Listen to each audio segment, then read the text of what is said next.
আল্লাহ আল্লাহ আল্লাহ। কি ব্যাপার, কি হয়েছে? তোমার কাছে করজোড়ে মিনতি, এই ভাউল ভাউলদের থেকে বিএনপি তথা আমাদের জনগণকে হেফাজত করো। আয় আল্লাহ, খালেদা জিয়াকে দীর্ঘায়ু দান করো। এই খালেদা জিয়ার অসুস্থ, এই কারণে তারেক রহমানকে বীরের বেশে বাংলাদেশে এনে দাও। থেকে এখনো পদত্যাগ করছি না। পদত্যাগ করি নাই, আমি এখনো তো আছি। তামিল পা, হে আল্লাহ, তারেক রহমানের স্ত্রীকে যদি অযোগ্য থাকে, এই যে মির্জা ফখরুলের নিয়ে কথা বলার সাহস আমার নাই। বলো বাবাজি। তারপরে যদি উনার মেয়াদ উত্তীর্ণ হয়ে যায়, উনি মেলা দিন মহাসচিব, এতে গণতন্ত্র খুব দুর্বল।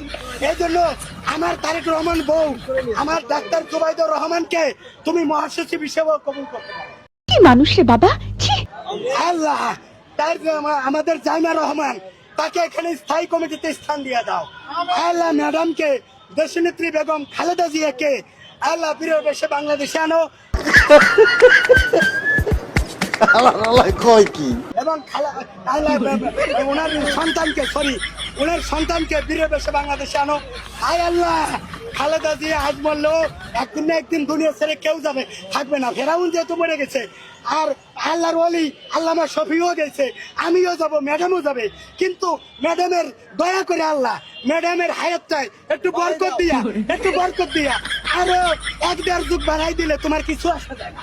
আল্লাহ, তুমি ওনাকে একটু শারীরিক ভাবে, মানসিক ভাবে এবং আমাদের খেদমত করতে পারে, সেজন্য একটু ওনাকে একটু হায়াতে বরকত দান করো। হায়াতে রাজ করো।